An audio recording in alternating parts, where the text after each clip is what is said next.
Looking for a game that mixes delivery mission survival elements and post-apocalyptic world? Well, might have one for you. This is Dustland Delivery, and let's see if it fits for you. In Dustland Delivery, you are playing the role of a courier. Well, technically you're playing the role of a truck, because the truck is the hero character, not the people. But you'll be driving across a wasteland and you're delivering supplies and just carrying out missions, really. There's a quest line which gives an overarching story for this. It's not great, it's not terrible, it gives you something to do, but the real fun comes from trying to make as much money as possible, upgrade your truck and survive all of the different encounters that you get. So as you encounter different towns, you can pick up delivery jobs. It is required to travel across the wasteland, setting markers, getting your truck over there and avoiding any trouble in between. There's a very simple buy low, sell high mechanic here, so if you enjoy your trading games, this may be able to scratch that itch for you, and the prices can be affected by how much of that stock you drop off. Once you have your supplies, you set off on your route.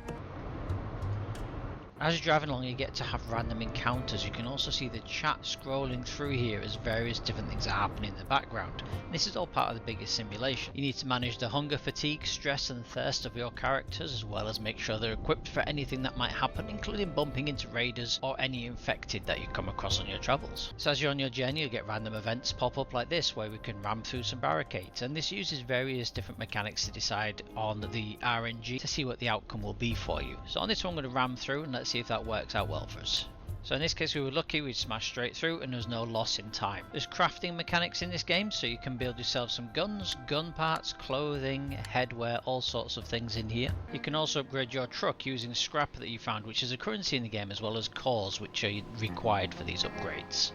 So this allows you to build a bigger, meaner and tougher truck in order to deal with the wasteland. Resources can be gathered in game either through random events or through visiting various trash sites or dump sites. However, there is a risk whenever you're searching through these and time passes, you have the chance of being attacked, and the risk is up in the top left hand corner to tell you how likely it is that you're going to be attacked. The more time you spend in one place, the higher that risk goes. The battle system is based on turn based and is fairly simple, especially if you're fighting weaker enemies like the standard zombies. You have plenty of time until they reach your truck and they don't do any damage on the way. However, if you're fighting bandits, or if you're fighting spitters or some other more advanced form of zombie, then this becomes a lot more difficult.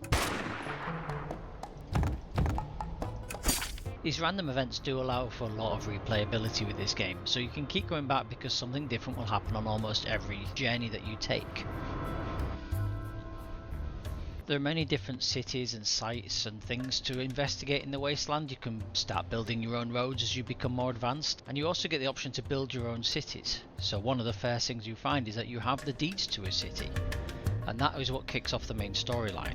On the beginner map there are also 3 other cities that you have access to, and you can build those up by recruiting people for those locations and setting them jobs and then upgrading buildings. All in all, rebuilding the wasteland in your own image. There's also a faction system, so you're able to join one of these factions or manipulate them to destabilize some of the factions as well. The art style is very simple, but I think it works for this type of game. It looks good, it's not too distracting. So what are the pros and cons of this game? Well, it has this unique mix of delivery simulation and survival, and the world is pretty engaging and immersive, providing that you're not put off by the simplistic graphics. In terms of cons, it can be quite punishing, especially in the early game. If you run into some hordes that you're not expecting or that you're not prepared for, you are going to die and just see the game over screen.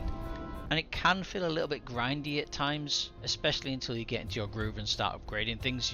You're going to feel like you're just running backwards and forwards trying to make ends meet. So thinking about who should buy this game, well, if you like survival games and post-apocalyptic settings or strategy games with a bit of a narrative twist, then this might be the game for you. It's quite chilled, it's quite relaxed, it's something you can just put on and play for half an hour or 10 minutes and then put it back down again. It doesn't need all of your time. It's something that you can just leave on in the background while you're doing other things and just keep coming back to it. So if you're interested in reasonable level of depth when it comes to RPG and you like this setting, I would say pick this one up. If you love or hate this game, please let me know down in the comments below. Until next time, see you in the wasteland.